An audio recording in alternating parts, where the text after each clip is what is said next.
Welcome to Trauma, Psychedelics, and Buddhism with Karen Sprinkle, certified psychedelic guide, trauma therapist, and author of The Thriving Self. Drawing from over 30 years of experience in trauma therapy, embodied Buddhist practice, and immersive Eastern living, Karen explores the many paths to healing through conversation with Dharma teachers, scientists, and mental health professionals. Listen in and discover new ways of thinking about what it means to truly heal and to thrive. Welcome, everyone, to Trauma, Psychedelics, and Buddhism. I'm very happy to introduce you to a new friend and Buddhist Sangha member in my new-found Buddhist Sangha community. And this is Adam Kadmon, who we have with us today, a licensed clinical social worker. And Adam, welcome. Thank you very much, Karen. It is a great honor and very auspicious to be here and getting to share some space and discussion with you today in the Dharma. I can't wait. I can't wait. So let me tell the viewers a little bit more about you. So Adam is a psychotherapist, an educator, a writer, and a fellow podcaster. Indeed. Who lives in Austin, Texas. He is the owner of Kadmon Counseling and Psychedelic Therapy. He specializes in treating complex PTSD and developmental trauma, experiential therapies, psychedelic-assisted psychotherapy, and healing on the levels of existential and philosophical and spiritual wounding. He is trained in coherence therapy, somatic experiencing, and internal family systems. In addition to his work as a psychotherapist, he is the host of the podcast Red Library, a political education podcast for today's left, and Subjective Conditions, exploring the mind and body under capitalism. He is currently writing his first book, Saturn's Maw. Am I saying that right? Yeah, you said it perfectly. Saturn's Maw, Essays and Aphorisms for the Living and the Dead, a book about his personal, philosophical, and spiritual journey through complex PTSD, healing, Zen Buddhist practice, psychedelic exploration, and existential philosophy. Adam, I have to tell you, when I read this, my first thought was, God, if I met Adam in college, we would have been hanging out Fridays, Saturdays, Sundays, talking about life and philosophy and existentialism and Buddhism. Like, really, I just truly, when you reached out to me by email many months ago, I was like, this human is so interesting. I can't wait to get to know him more. And then you sent me your bio and I was like, oh, well, no wonder. I think this person's so interesting. So Adam, tell us about yourself. Yeah, well, first I'll just say, Karen, the feeling is very mutual about the deep kind of connection around all of these topics. When I reached out to you, I actually got a notification about your podcast, your very first episode. And I immediately had this very deep somatic, visceral experience of, I need to connect with this person, whoever it is that's making this. I tend to live by Terence McKenna's old battle cry of find the others. And so as soon as I saw your podcast come out, I thought, oh my gosh, it's one of the others and a Dharma sibling. I should reach out. Oh. Thank you for doing that. And look at all the connections you brought me from reaching out too. Yeah. Right? And you're spreading the healing. Yeah. And I think that was a big part of my inspiration is, with my other podcasts, I tend to focus on political topics and philosophy and political theory. And I also am really just so passionate about these different topics that you're focusing on and wanting to just share the Dharma, share my story, kind of hear and connect with you about your story. And I agree. I think if we found each other in a grad program, we would be hanging out, drinking coffee, talking philosophy, talking the Dharma. So yeah, it's a huge joy to be here. I'm very happy to get to participate. Oh, wonderful. Adam, I'm so honored that you're here, really, especially the existential philosophy, because existential philosophy is what got me into Buddhism. it was my existential philosophy teacher in college Hmm. that first introduced Buddhism, and I remember my light bulbs went off in my head, and I Yeah. was like, "Oh my gosh, I gotta follow this as a philosophy," before I started to follow it as a Dharma practice practitioner. Yeah, that's so great to hear too, because I think that's kind of been my experience throughout my journey with the Dharma, with philosophy, with complex PTSD healing, is that this existential spiritual layer of healing, I think, can be difficult to get your hands around and difficult to find, I think, kind of a really grounded way to focus on that particular sedimentary layer of what wounding does to us. And so, before I became a therapist and decided to pursue this as my path, I was formerly a professional musician. I played music for years. I toured. I taught music. But initially, I was going to pursue a PhD in philosophy, looking at the relationship between Zen Buddhism and Zen philosophy and existential philosophy from the 20th century with people like Martin Heidegger, and a lot of the kind of overlap between some of these schools of Zen philosophy who were interested in Western European philosophy. And so over the years, just exploring these connections, it ended up becoming the foundation for how I practice therapy with people. It became a huge part of how I have found some of the most powerful healing in my own journey with complex PTSD recovery. And it's almost like when I kind of approach the Dharma, it's something that feels like it complements the Dharma in such a powerful way to have this really deep connection to existential philosophy. And I don't always see that connection in other places and how they really can just complement each other. And maybe in some ways, if we're talking about freedom and liberation as part of healing, to me, they're just incredibly valuable resources to have as part of our toolkit for, whether we're doing psychotherapy with people, doing psychedelic work with people as a guide or some kind of facilitator, or as the one who's receiving the healing. It just feels essential. Absolutely. Oh, Adam, you're speaking directly to my heart completely. So I am wondering if you could tell us a little bit more about your unfolding before you get into your healing journey, maybe your professional unfolding, like we just talked about existential philosophy, but then what then caused you to follow the clinical path to Mm. become a licensed clinical social worker? And then again, at what stage did you integrate into your Zen practice or your Mhm. Buddhist studies? Yeah, yeah, great question. So when I decided to pursue being a social worker, it was primarily because I was teaching music and I was pretty fresh off the heels of my first big kind of excursion into psychedelic exploration, non-ordinary states of consciousness. I have been interested in Buddhism and the Dharma since I was about 10 years old. So there was a long history with the Dharma before then, but it wasn't until probably like my mid 20s, really in the kind of really deep throes of complex PTSD and being very lost in my mid 20s and not sure what it was that was causing all this suffering in my life. I turned to psychedelics, had about a year of very intensive, deep psychedelic exploration. And part of what came out of that was Mm. I realized that I was playing music, but what I really loved was teaching music because it was really this one on one, very philosophical, existential kind of relationship to music as like a way of understanding ourselves and healing. And at some point, I just realized whatever that is that happens in between two nervous systems, two human beings, and that experience, I just want to do that for the rest of my life. Like whatever that is, that's what I'm here to do. Wonderful. And it was quite a existential crisis to let go of my attachment to my identity as a musician and all the things that was doing as like a way of trying to heal myself. And it was, it was a wonderful vehicle while I was still utilizing it in that way. So I had this intuition that whatever this thing was, that was like this kind of deep therapeutic kind of soul connection, soul contact between two people in this state of learning and sharing music together.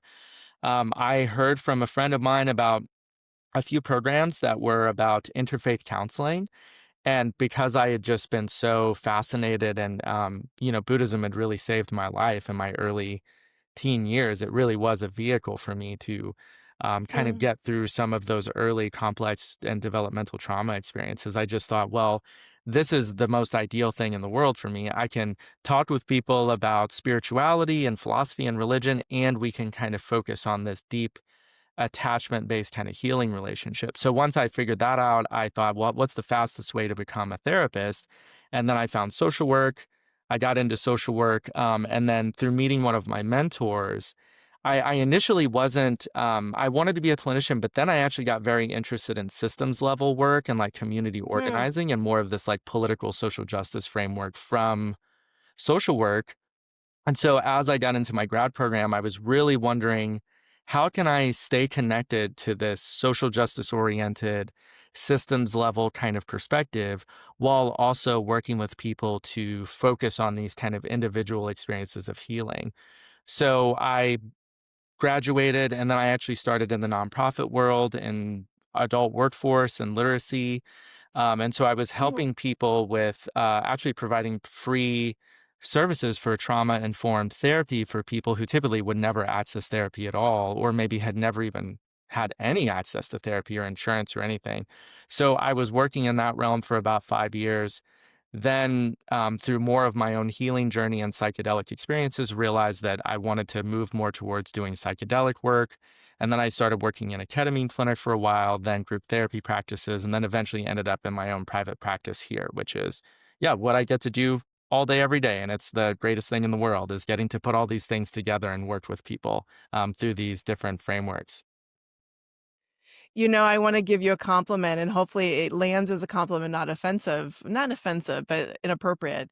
When I hear you talk, my first thought is, God, if I lived in Austin, I'd want Adam to be my therapist. That is quite a compliment. That is quite the compliment. So yes, I I'll view that just as kind a of, give compliment. you a deep bow. Yeah, really, really, because that existential flavor that you're talking about, right? Like you want to get to the root of what it means to be human. Yeah. What does it mean to heal, right? Yeah. Not just the approach. Yeah, Yeah. I couldn't agree more because I think that that's what I found over the years of going through my own healing practices. And I think it's where the Dharma and spiritual practice and existential philosophy started to combine with therapy healing and clinical work was, I used to be a political organizer. And one of the things we always talked about was, well, what does it mean to be radical? And it was always Mhm. getting to the root of something. And so as a Yes. therapist and working with my clients now, I make no bones about it. And there's no illusions about we're here to do the most radical work we can, which is let's find the root of your suffering. And that will go at some point from being about healing, your nervous system, your emotional wounding, attachment trauma to this kind of philosophical and spiritual kind of adventure into, well, what is the self? Like, how is the self the source of our suffering and a very deep way? And how does trauma reinforce this experience of the self, I think, which ends up becoming the primary source of our Mm. suffering. So a lot of my work with clients, they kind of know that that's the level that I work at and what I specialize in. And so, yeah, so I have no doubt we would do great work together because for people who want that level of healing, that's kind of become my little niche is how do I kind of find my home in that place? And then the people who I think want that, they'll usually find me. You just said something extraordinarily wise. I want to make sure the viewers hear that again, and I want to repeat it, make sure I heard it right. You just said, when we experience trauma, it reiterates the feeling of self. Is that what I heard you say? That is correct. Yeah, my most of the work that I'm doing with my writing right now has to do with the reason why existential and spiritual healing are so necessary is precisely the way that the more I think severe and intensive our traumatic experiences, the more the kind of rigidity and kind of the way our self becomes more concrete, more inflexible, more uh, kind of limited in how we respond to a given situation or a given experience with like other nervous systems of the world. It is that rigidity which trauma demands that we have because we have to survive. And Mhm. for me, a big part of the journey of healing and where healing becomes liberation is to kind of start to kind of get into this deepest layer of how the self, when it's kind of been conditioned in this concrete, rigid way, the more that self, we feel as if the self is the answer to our suffering, or the conception of the self that I carry is the way to survive. What we kind of find in a very, I think, pretty shocking and paradoxical way doing this kind of work, and I'm sure you do this too with people and in your Mhm. own journey, is we eventually come to see that that thing we've been so gripped onto and so attached to help us navigate reality, we come to find that that is not what we thought it was, and that what we did think it was is precisely the thing that is causing us to feel pain, in so many ways whenever we may not need to feel pain. Exactly. So well said. So beautiful, Adam. My mind is going in 100 different directions with so many questions. Oh, good. Well, Um, I'm wanting to just dialogue and have a lot of fun, so we can go wherever you feel you wanna go. well, this is for me what helped me. I have a long story, which I won't get into, but how psychedelics helped me with this aha moment with my own personal work and with my work with clients. Mhm. Because I'm a Buddhist practitioner, I'm an East West therapist, and I'm a trauma therapist. But there were certain clients and even myself at certain junctures in my life where the self, right? Whether we use Dick Schwartz's model of self Yeah. or we use the Buddhist concept of self, right? That the self was getting in the way Yeah. of true healing, and that's where the psychedelic exploration, where you're kind of forced to the self kind of becomes, or whatever we're gonna say, the salient network opens Yeah. rather than the default mode network, and it's like, "Oh, wait a minute. I mean, I'm not just that trauma that happened to me. I'm not Yeah. just that identity of what I formed at the time the trauma happened to me." So, I'm wondering if you could speak to your journey with psychedelics and then how you became the provider of psychedelics too. Yeah, yeah, great question. Yeah, and I imagine we probably share some similar experiences, as I think a lot of my clients do as well. Yeah, wow. So where to start? Well, I just to kind of name a little bit of my story. So growing up, in my kind of particular karmic conditions, I was exposed to pretty severe levels of complex and developmental trauma through, pretty much Mm, my whole life. I would say in utero, which psychedelics have been helpful for accessing, kind of in utero experiences, pre-birth experiences, pre and perinatal trauma experiences. So for me, it was almost like that was the conditions of my birth from the beginning up until I started my healing work. So whenever I found psychedelics, it was in my mid 20s. I had spent a lot of years very interested in Zen. I was really fascinated with Japanese culture, and at first it seemed to be on the surface it was just about my love of like Japanese culture and Japanese animation and manga and a lot of these things that were just really cool things for me as a kid. And as I got more curious about what is it about Japan that is so enticing to me, I eventually found that it was the way that Zen and Shinto are kind of woven throughout the entire culture. And mm, so for me, that was it was, I guess I would call it like this way of just getting a sense of like a resonance from some kind of aspect of the Dharma. And it spoke to, I think, a lot of the experiences I was having that I didn't know how to make sense of. And I didn't have any framework of how to understand what was happening to me. So I come from a very small town in Southern Illinois, very rural, very economically depressed. Growing up, the idea that mental health was a thing was just not even a concept. We didn't even mm. talk about things like depression or anxiety, let alone trauma or even addiction.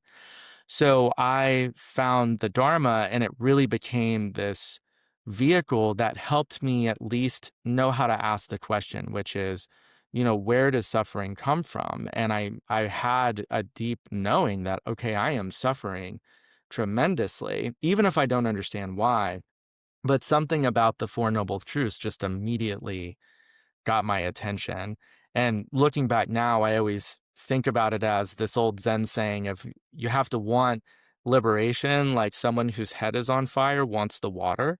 And yeah, that Ooh. was the experience I had. I craved it that much. It just felt like whatever Mm. this is speaking to is the whole purpose of my life is just to pursue this, whatever it is.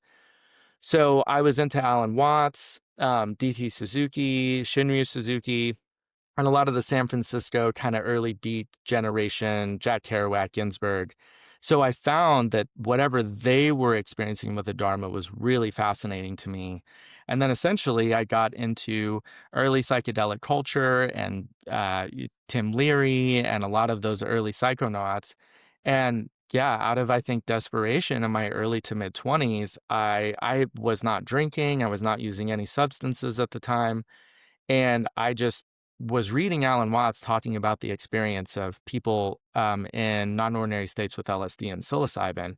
And Mm. something inside of me just said, well, if Alan Watts is thinking there's something very useful about this experience, it might be worth checking out. S So yeah, and he's still one of my heroes for this very reason. Yes. So I essentially, in my early 20s, I was living with a couple of friends, and one of my musician friends was actually interested in psychedelics, but we had not discussed it. We were just independently doing our research, like in the adjacent bedrooms from each other. So so at some point we started talking about it, and then we decided to start exploring together. And in the state of Texas at the time, Salvia divinorum was not scheduled. So, which Absolutely. is wild to think about that my first experiences Yes. were with Salvia divinorum of all things.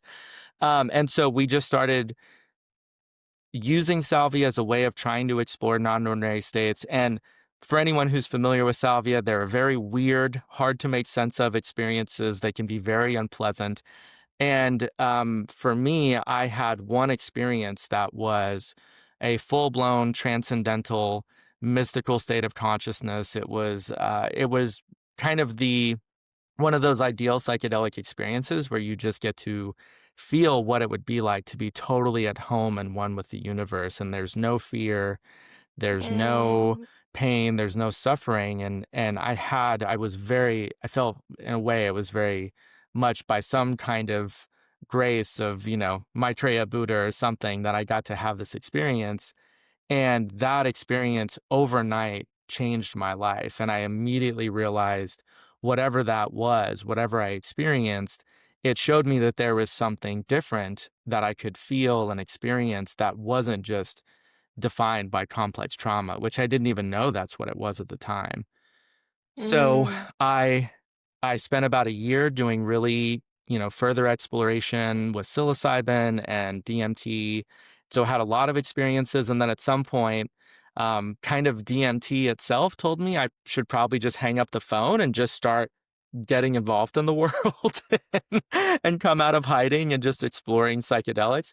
So yeah, then I got into being a therapist, and that's how I changed my kind of life path. And after a while, I returned to psychedelics in my kind of early 30s, kind of around the time that COVID hit. So I guess maybe a little bit more like my mid 30s. And Mhm.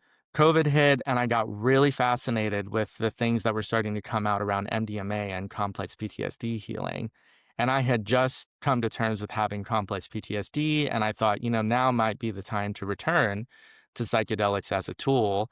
And so then I spent a good number of years, doing a lot of work with MDMA, a lot of work with psilocybin, some work with LSD, and eventually, I just felt that whatever my calling is, it seemed to be pointing me towards how psychedelics and complex PTSD healing were the exact place I wanted to be, because it was part of my journey. It felt like the thing I could offer the most expertise or personal wisdom with and help people the most. So I started to look into, well, how do I become a psychedelic therapist? And then ketamine was the fastest route, especially in the state of Texas Mhm. with people like Journey Clinical, who I work with.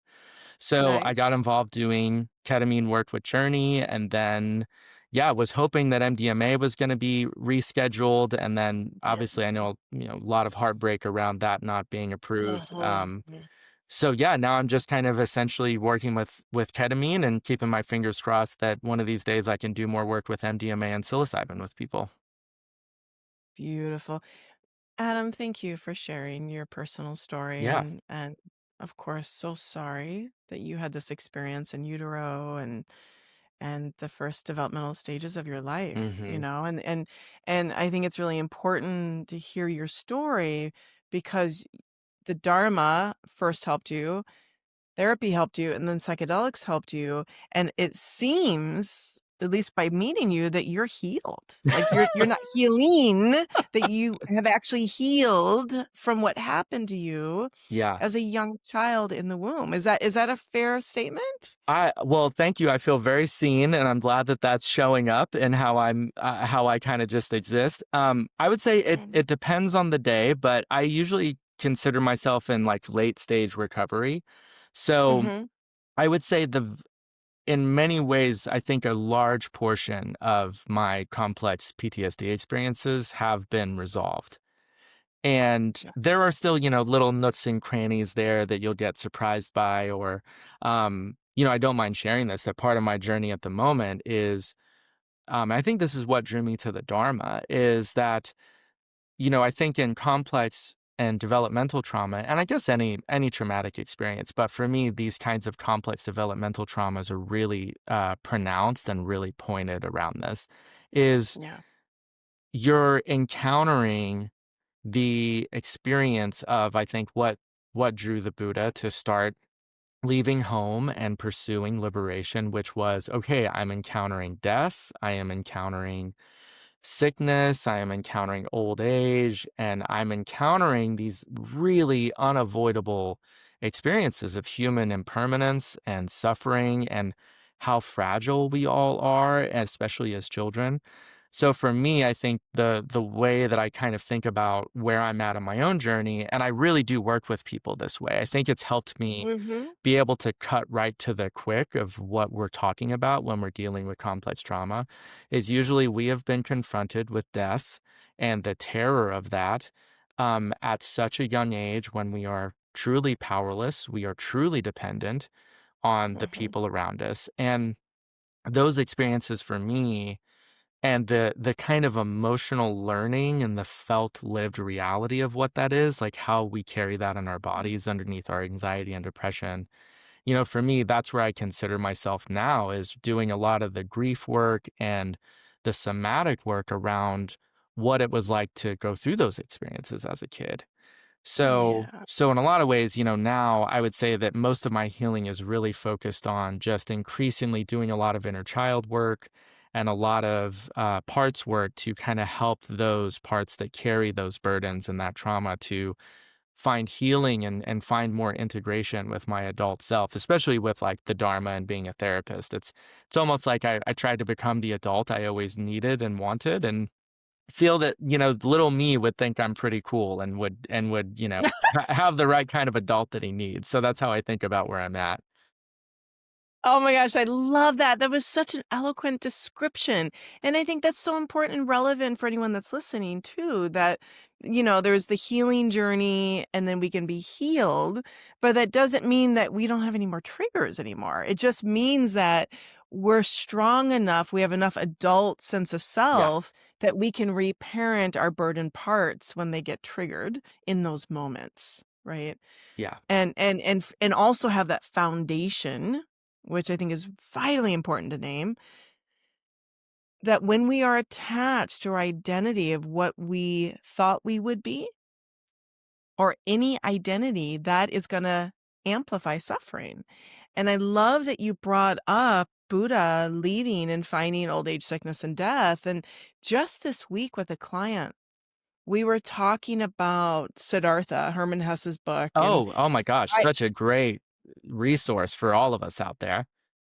right? And I've read that book 3 times, and each iteration, it affects me differently based on my developmental stage or my own dharma practice Yeah. or healing journey. Mhm. Right? And I remember when I first read it in my 20s, I was so judgmental against the Buddha. I was like, "I can't believe he left his wife and child. Why is he considered a Buddha? He left his wife and child," right? Because I was in that black and white age Yeah, of yeah, of thinking, course. right? Mhm. Right? And now that I've had my own psychedelic journeys, and I wanna bring this back to you, I now understand it from a universal collective consciousness Mhm. and a dharma perspective, that he had to release his identities Yes. in order to follow the path. Yeah. S Yeah, So I'm curious for you with that. Yes. yeah, I mean, it's such a great point to bring up because the story of Siddhartha Gautama is, I think, primarily a story of healing. And I'm curious, Jan, are you familiar with the psychiatrist? I think he's a psychoanalyst and a psychiatrist, Mark Epstein. Are you familiar with? Yes. Okay, so Yeah, I'm of a course. huge, Yes. huge fan of Epstein, and his book, The Trauma of Everyday Life, looks at the Buddha's life and the Dharmic practice as primarily a way of him working through his own birth trauma of losing his mother, and in a way how the Dharma is the answer to dissociation or meditative practice, whatever lineage we're in, is the answer to dissociation as the primary struggle with this kind of suffering that we're talking about.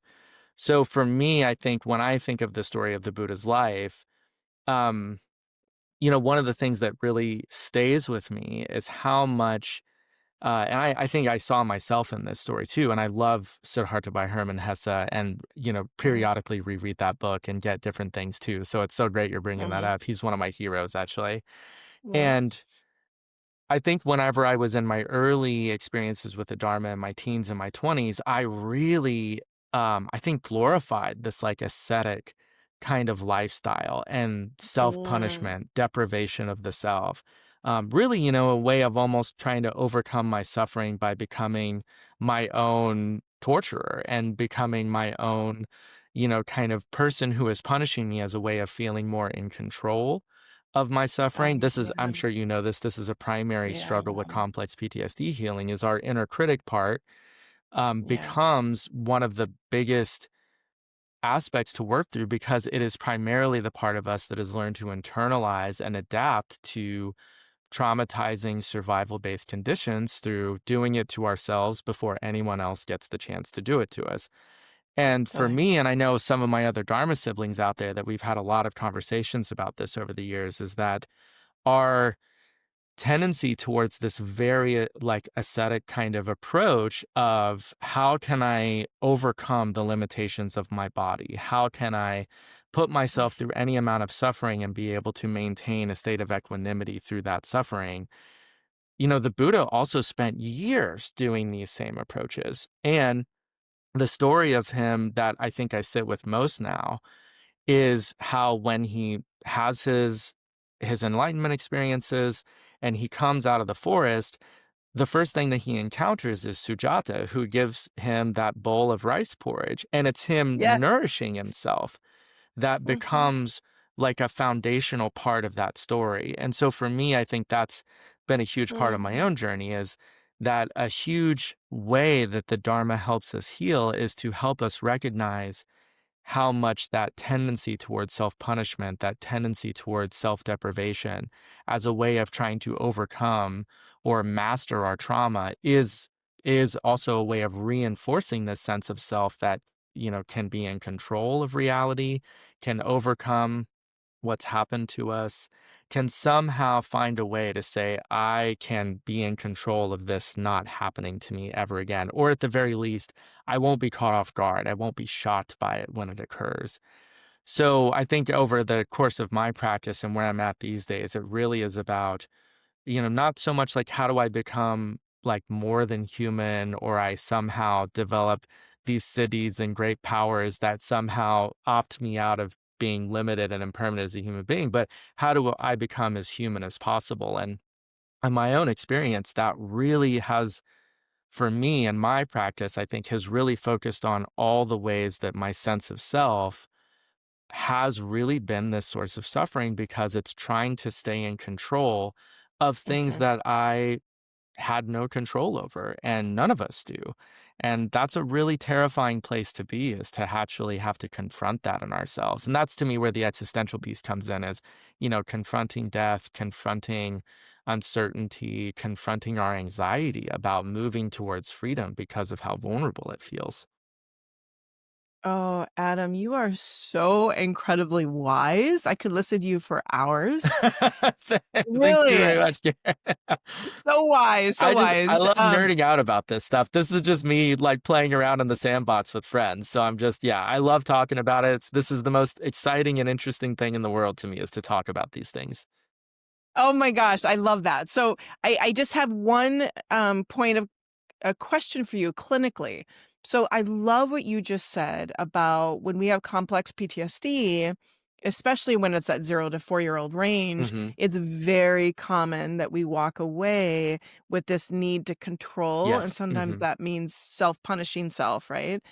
And what I like to say to clients is that usually developmentally from 0 to 4, if we're severely traumatized, we either view the world as bad, other as bad, or us as bad, Yeah. right? Hmm. And so you just described that us is bad. Like, and when we view us as bad, we self-punish, right? And the inner Hmm. critic becomes really huge. But we also have that condition where we think everyone else is bad, Yeah. right? Or Such a that the great point. world is bad. Hmm. And I want us to come back to that if we can, and how still the Dharma path and psychedelics can still bring liberation to that character structure too, because all of them are based on trauma. All of Yeah. them are based on not feeling safe, right? And you so eloquently described, when you have that self-punishing inner critic to have control, there's liberation. Yeah. But have you found in your clinical practice, either through like a trauma approach like somatic experiencing Hmm. or coherence therapy, Buddhism, Buddhist psychology, or psychedelics, what have you found that's been the most helpful for folks that have more like the world is bad or Hmm. others are bad as their foundation? Yeah. I mean, I think this is such a profound question. And I think it's such a sticky one because, in so many ways, trauma and many things about the world are unsafe. And there is threat, there is risk. So in my own work with people, and I would say that this has been a part of my journey too. So it's something I think doing this firsthand has been helpful to find the nuances for people because it's a very Yes. delicate, tricky layer and line to walk. So the first thing that I would say clinically that I've found to be most helpful is, are you familiar with Pete Walker's work, Karen, around complex Yeah, of PTSD? course. He's local. Yeah, He's in right. my So he's in area. your Yeah. area. Yeah. So Pete Walker Yeah. is just, I mean, Mhm. shout out to Pete Walker if he ever listens to this, because that book of his saved my life and I use it We'll all have the to time. send this to him. Yeah, Yes. yeah, right. Yeah. So his work on naming that the kind of close sibling of the inner critic is the outer critic. Yeah. And noticing how much, this tendency to lash out or direct a lot of anger towards other people in the world from this experience. And I would say we can maybe talk coherence therapy and memory reconsolidation a bit about this too, that this Mhm. deep emotional learning, this blueprint that the world is unsafe. People are inherently unsafe from bad. So, the best way for me to protect myself and stay safe is to constantly keep them at arm's distance. Yeah. And for me, the outer critic is primarily it's a fight response in somatic experiencing language. So, our fight response then becomes a primary protective defensive layer to make sure that the world never gets too close and people never get too close.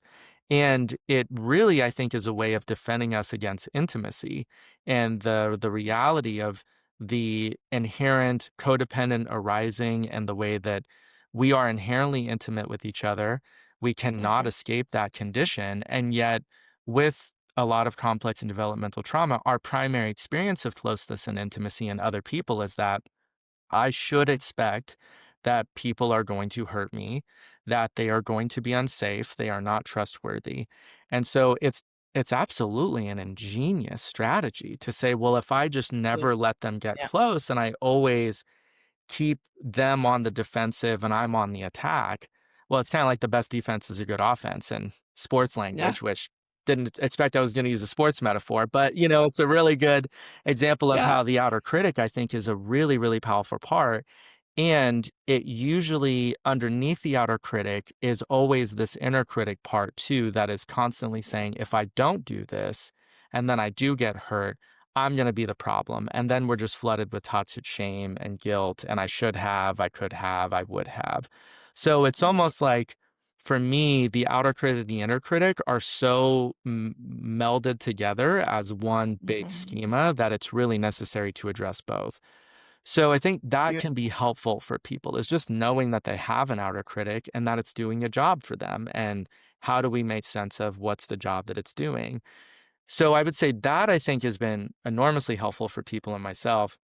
And I think what then becomes really useful is to help us start to turn our attention towards maybe what's the real kind of nervous system activation behind it, which is, oh, I'm very anxious around people and around Mhm. being in the world and how vulnerable that feels and how much threat I carry in my system and how much probably or incomplete fight response I'm carrying about these past experiences.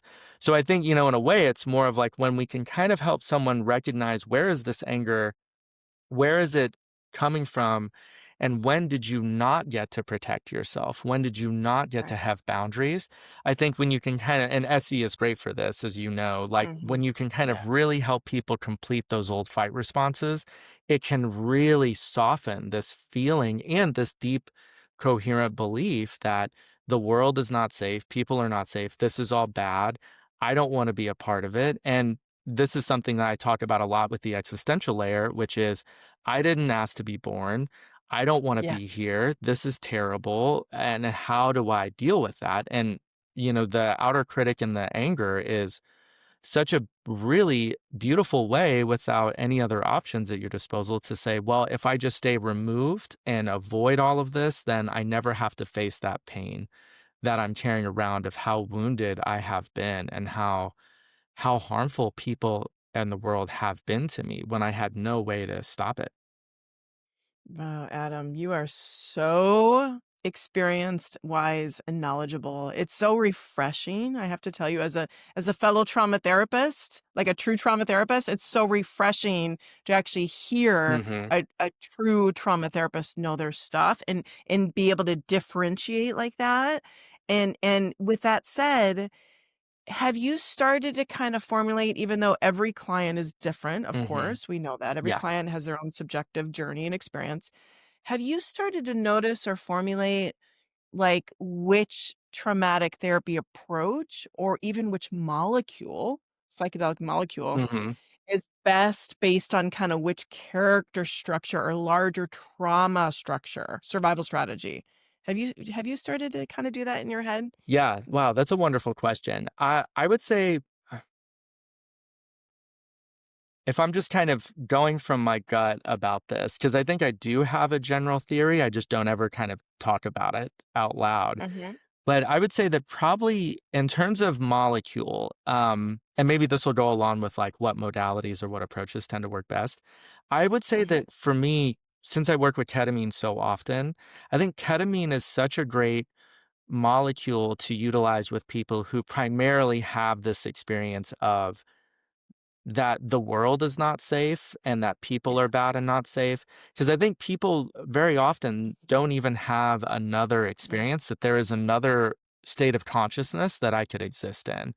And so I think for an introductory kind of experience of let's just show this person, let's just see if they can experience that the world and I could be otherwise, that maybe what I think is going on, what I so rigidly believe is going on, may actually not be true. And or it's this is maybe my own kind of take on this, and part of how I think in my writing is that, and this is also from coherence therapy, is that, well, it isn't that it's not true. It's just that it's not true for the world that you're in now, but it was true for the world that you existed in when all this stuff formed. And so I think what's really Yeah. helpful for people is to distinguish that a lot of their traumatic responses and beliefs are are actually very true and coherent and appropriate for a different point in space time. So this is where I get really nerdy Beautiful. and philosophical about it, because I think about Yes. having these kinds of experiences is literally like being in a state of being at 2 points in space-time simultaneously. I'm in the Yes. world right here, right now. My body is always right here, right now, and yet my mind, or this fragmented part of myself, literally is existing in a different world. So I think Yeah. that first and foremost, showing people that there is a different world that they could experience, that the world is more than what they think it is. To me, that's step number one. That's like a Yes. primary Mhm. intervention. And so I think ketamine is great for that. I would say I think MDMA and psilocybin. MDMA, I would say is more gentle and can be much more helpful for people experiencing like safety in the body and connection. Although I've done Mhm. work with MDMA with myself and other people where you're basically just confronting a great white shark. You just have a layer of protection, so it's tolerable. But MDMA can be very Yeah. intense. It's not Oh, always sure. euphoric. So can psilocybin, So right? can psilocybin, right? I mean, I Yeah. I love psilocybin. I consider MDMA and psilocybin two of my dharma teachers. Yeah. And at the same time, psilocybin is a very strong authoritative presence, and it can be very direct and sometimes very shocking how much it can reveal to you the nature of your suffering and particularly how you're participating in it and Yeah, how your blueprints exactly. are actually in a way keeping you in this cycle. So I would say for those medicines, I would usually want someone to have some experience where the world and their state of consciousness does not have to be defined by threat, that they have some internal resourcing and grounding, let's say with a ketamine experience, that, okay, I Mhm. know it's possible for me to feel safe in my body and to feel a sense of connection and joy with how I relate to the world. So for me, I think in terms of molecules, that is kind of how I would pace it. And in terms of modalities, I'm a little biased here because I'm primarily a coherence therapy and somatic experiencing practitioner. So Mhm. for me, I think it's important that at every stage, I would want to be thinking about, okay, how do we work with the body and the nervous system, and how is the body holding these like schematic blueprints of this is what the world is, this is how I have to survive, and there are no other options for me to do so. So I would say that in early stages with, Mhm. let's say, ketamine, just as some examples with clients that I've worked with, some of the first things that we have to address are how are they in a way like staying very dissociated and they're kind of in a way allowing themselves to be in these states of like shutdown and hypoarousal that are actually keeping them safe from how much unmetabolized content that they have in their systems. So I think Totally. like focusing on the coherence of that with ketamine to me has been really helpful. So just to help people when they're on the like other side of the mountain and coming down, you have Mm, this profound opportunity to do really, really deep experiential therapy with people. And in my experience, people can cut right to the quick of, well, if I'm not doing this, if I'm not staying depressed, then I have to confront the grief and the trauma that I carry around, yeah. or how much then I have to face how much anxiety I have about being in the world. Or, Yeah. I mean, this is a great line from the poet Raina Maria Rilke I think about all the time that I would have to change my life. And that's very, very Yeah. scary. There. Yeah. So Yes. I'm sure you Exactly. kind of see that a lot with clients Oh, too. yes. Yes.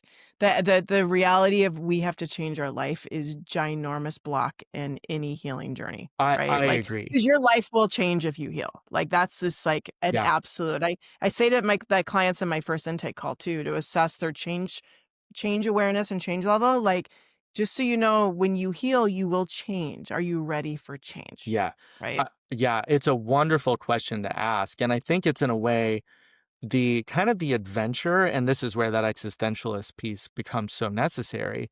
It's also Mhm. the fear of confronting how free we truly are. There's a lot Yeah. of ways we're not free, but psychedelics, if they do anything, and I think the Dharma is such a great, like, holding, containing practice to practice this day in and day out without these kind of, getting shot into space on a rocket, which is wonderful to show you this, but it can be sometimes not the most sustainable thing. But at the end of the day, Yeah. I think that's what these layers of healing confront us with is actually your feeling of not being free, your feeling of being trapped, as paradoxical and strange as this is the most protective way for you to not ever confront how truly free and liberated you are and how Mhm. much change will be a requirement for you to heal. And I think that it's really important to sit with people's nervous system states and where they're at to just recognize that people may not be ready or want to do that at any given Exactly. point because changing your Yeah. life from these kinds of experiences is terrifying. It's terrifying to confront that kind of freedom. And so I think for me, a lot of the work too is around let's just help name and unpack the emotional truth of why that change is scary or how being depressed and anxious or dissociated is the thing that's stopping us from confronting how free we are in any given moment. And so I think for me, coherence therapy becomes the tool of choice because for anyone who's not familiar with coherence therapy, it's kind of a process that is based on the science of memory reconsolidation. It's kind of what all of our experiential therapies are all doing in one way or the other, which is Mhm. we just need to make really explicit this implicit emotional learning that's saying, as much as this thing is causing me to suffer, there's some unconscious suffering that if I didn't do this, I would have to face this unconscious suffering, and that feels totally intolerable. And so Yeah. with coherence therapy, I think you get a really powerful approach to say, okay, let's just understand how, with your history, your trauma, like where you're at in this given moment in your healing process, that these strategies are incredibly coherent and they're protecting you from this kind of unnameable, unknowable pain or fear that Mm. usually we are working so hard to never be aware of. So a lot of my clients, they talk about fears of facing the void. And more often than Yeah. not, one of the things we're kind of exploring is, well, this is a great line from a meme from a comic I love. It's like, we call it the void not because it's empty, but because we don't know what it's full of. And Yeah. so, Oh, yeah, and yeah. clients really resonate with that because it does Mhm. name that this like void thing that you're carrying around in your nervous system, it isn't meaninglessness. It isn't, having no purpose. It isn't this feeling of like there's no reason to stay alive. It's actually confronting kind of in a way how much intense meaning and sensation that we're carrying in our body that we just haven't processed. And that I think is kind of the name of the game here with the Dharma and with psychedelics and healing is how do we build people's capacity to confront the void within themselves Beautiful. and to find that, this rigid sense of self that we carry that's really related to this, that there might be a way to experience yourself that does not depend on this rigid, very concrete, limited structure of self and what that means to us. Beautiful, Adam. I can't wait for you to re-listen to your own podcast interview. You can see how brilliant you sound. Well, Really. thanks, Karen. Yeah, again, it's just fun to talk about this. And also, that's one of the reasons I wanted to talk with you is because I think it is really rare to find conversations out in the podcast space or social media space that really I think want to delve into the really deep layers of doing this kind of Exactly. healing work because they're scary, they're hard, they're incredibly complex in so many ways, they're very simple in other ways, they're just really Yeah. difficult to do. So yeah, my hope is that us talking about this together and just nerding out about it and being good Dharma siblings, that this is a way of just kind of sharing, the reality of this process with people. And I think the tools and the practices that help us do it with the most safety and connection that we can. Adam, that brings me to my last clinical question for Yeah. you Hmm. before we wrap up personally. Yeah. Um, do you have anything you want to speak to for those folks that have had a difficult journey experience?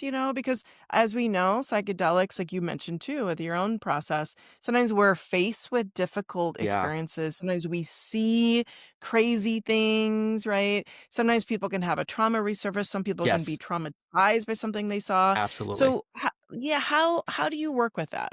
When that happens. Yeah, I don't know about you, Karen, but I think this might be one of the most important questions that we're talking about with this psychedelic renaissance that we're in now and with the Yes. growth of psychedelic healing. This old story of like there's no such thing as a bad trip is just patently untrue. That's Um absolutely true, yes. yeah, and I think it can really, I think, obscure a lot of the deeply challenging and potentially traumatizing experiences people can have. I Yeah. know I've had experiences that when I look back on them, were replications, or in a way, I was bringing so much of my own unprocessed trauma into them. I did not realize how I Mm. was re-traumatizing myself.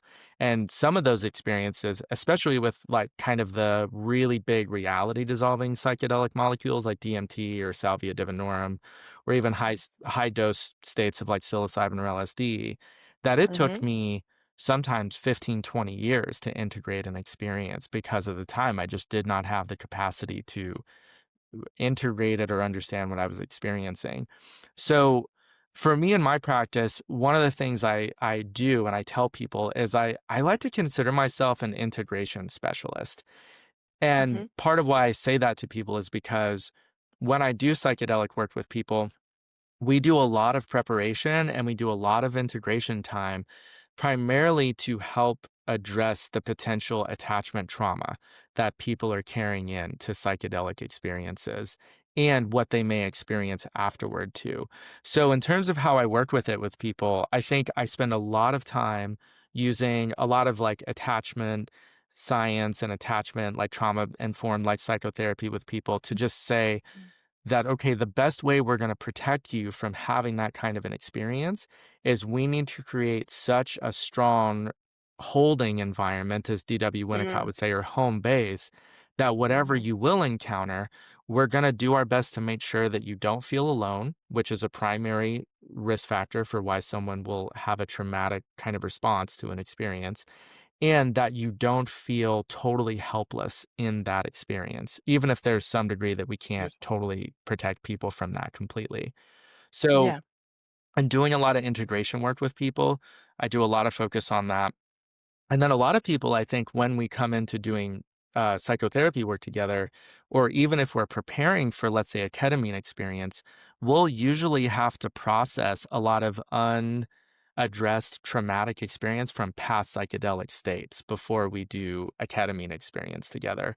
So, in Yeah. terms of like these difficult trips, I think one of the things I Mhm. try to name to people really directly is yes, it is possible that can happen.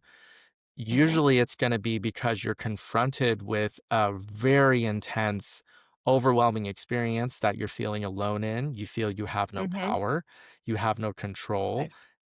Maybe Mhm. where your personality structure is at, or you're kind of where you're at in your healing journey, it might feel impossible to let go of control and to like surrender to the experience.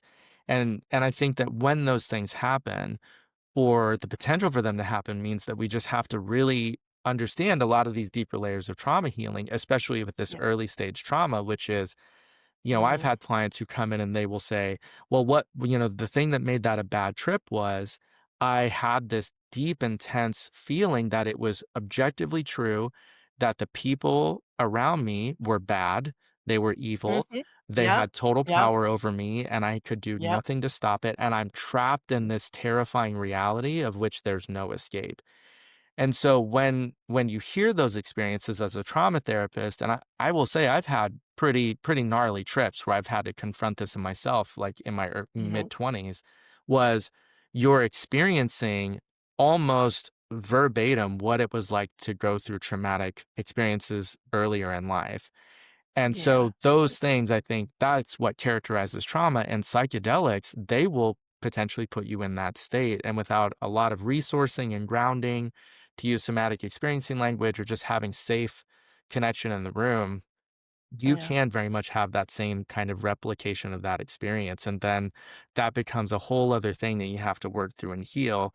I think they can be useful if you Sure. got a lot of support. And I don't know if you've seen this, Karen, but there's some research around narrative therapy and how Mhm. I creating have. a coherent narrative can help Mhm. really turn like a really challenging, potentially traumatizing experience into something useful.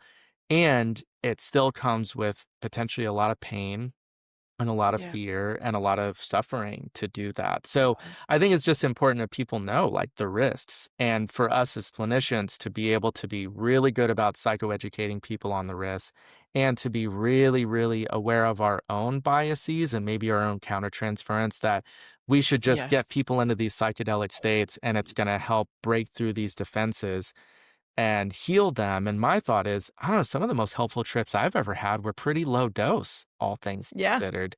absolutely. They were Yeah. more psycholytic, but to me, that Mhm. ends up being, I think, an underutilized tool is that actually maybe we don't need to go big or go home. We don't need to shatter your ego. For complex Mhm. PTSD survivors, we actually might need to strengthen the ego Yeah. and the structure and the like kind of integration before we even talk about an experience like that.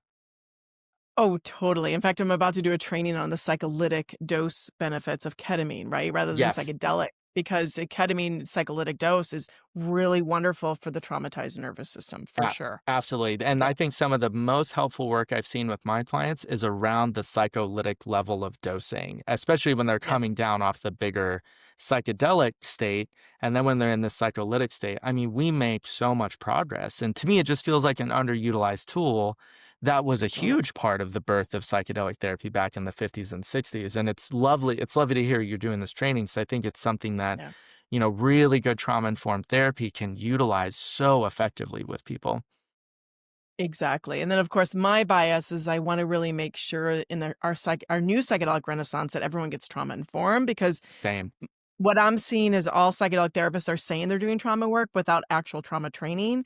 And so my passion and mission in this community is like, no, let's really get you to have a trauma tool, right? To actually help your clients when they're going through these experiences, Yeah. right? Rather than just only make meaning out of it. Of course, having Yes. the narrative is helpful, Mhm. but having therapists like you, Adam, it's so refreshing. I just have to say, it's so refreshing to meet someone who is an experienced trauma therapist who holds the Dharma that holds and is a licensed clinical social worker and a certified psychedelic guide. Like, Mhm.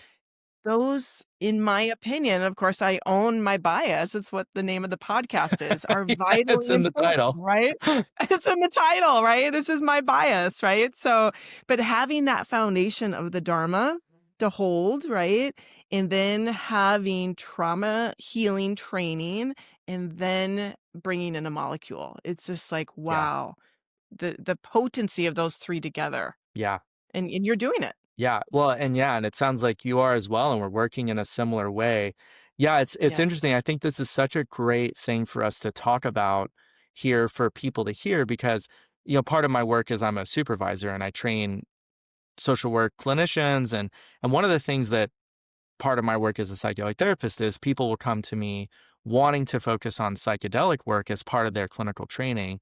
And probably I'm sometimes a little bit of a buzzkill because, my first thought is like, okay, well, you want to do psychedelic work? Well, tell me what you know about trauma. Tell me about your state of attachment theory understanding and clinical skills. And how are you using your experiential therapies? How do you know when to use clinical judgment and clinical wisdom to apply the right therapy in the right way? So for me, I mean, in a way, I love doing psychedelic training. It's been so helpful.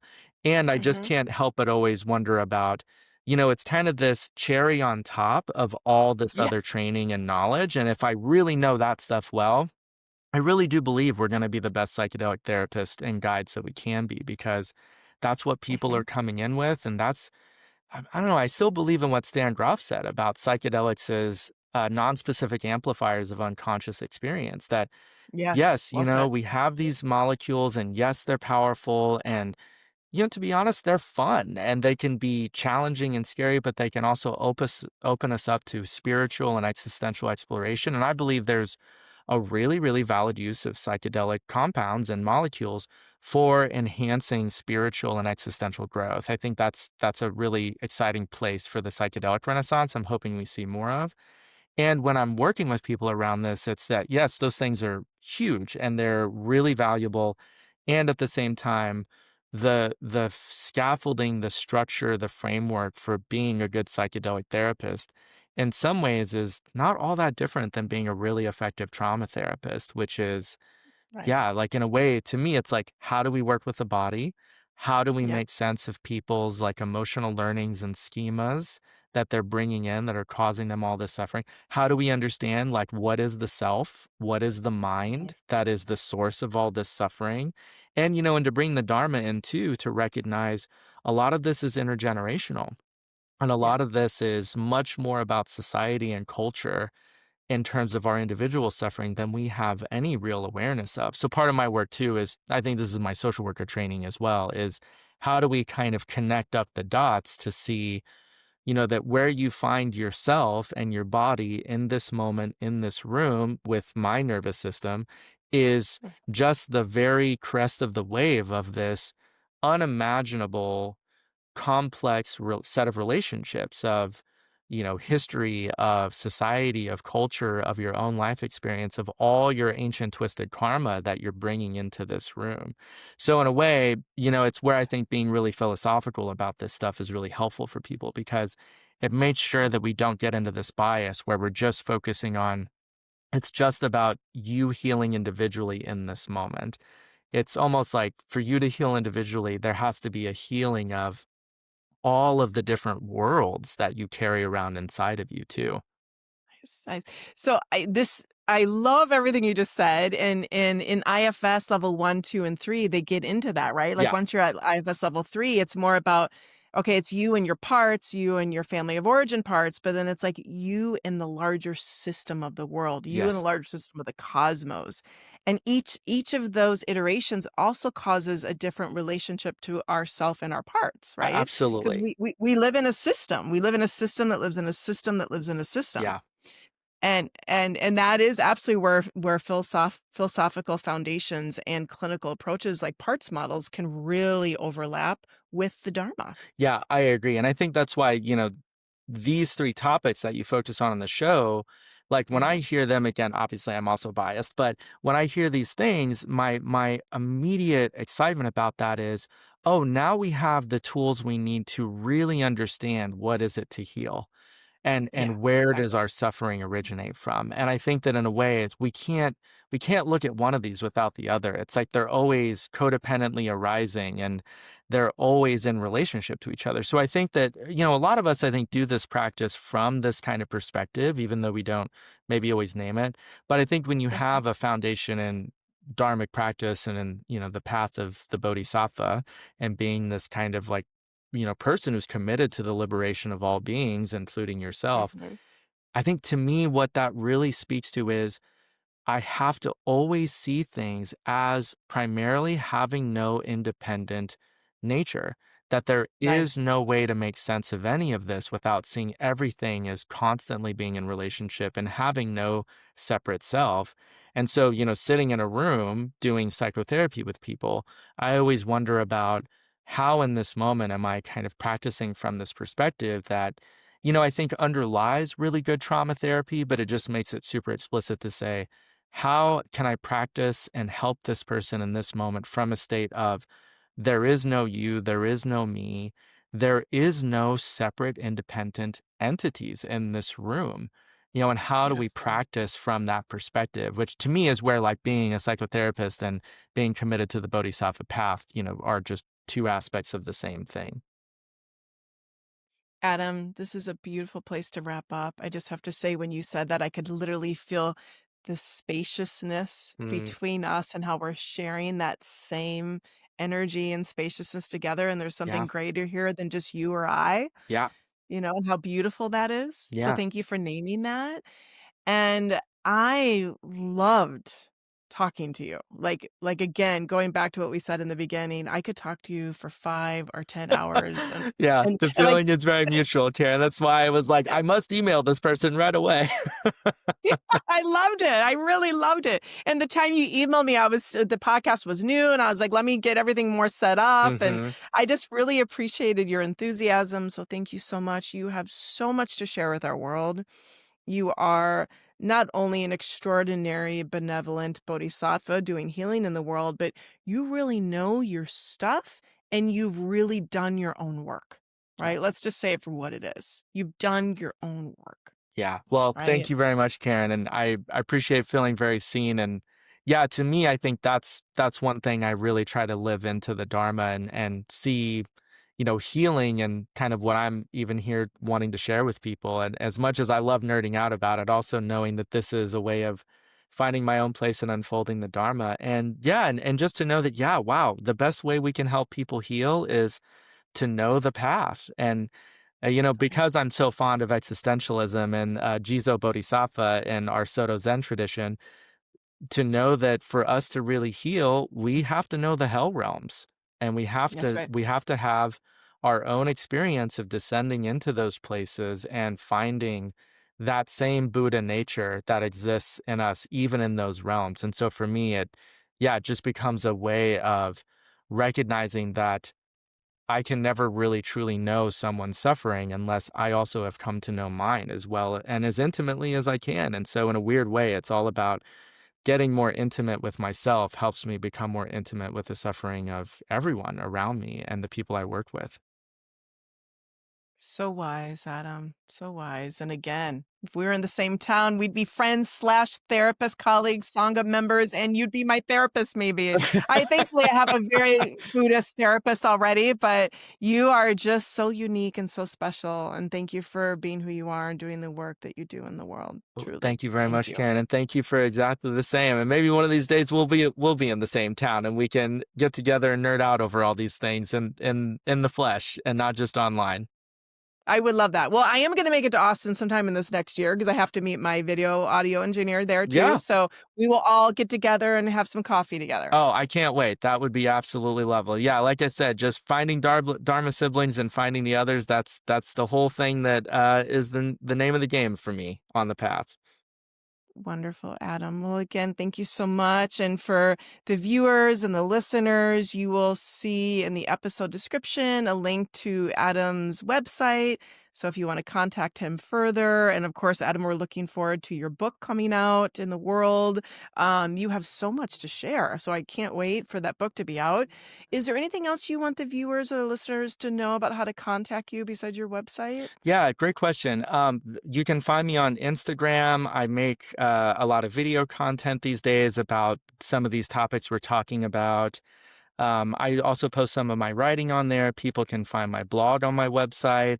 And for any people who are clinicians out there who are interested, I'm always running consultation groups and doing consultation with people. So I am just available for people if they're interested to talk more. They can reach out to me via email or on my website.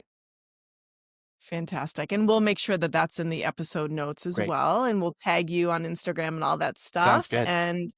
And Adam, thank you again. And thank you, viewers and listeners, for being with us today at Trauma, Psychedelics, and Buddhism. Thank you for listening to Trauma, Psychedelics, and Buddhism with Karen Sprinkle. If you enjoyed this episode, be sure to like, subscribe, and share. To learn more or to grab your copy of The Thriving Self, visit karensprinkle.com. Karen and this podcast do not endorse or encourage the illegal use of psychedelics.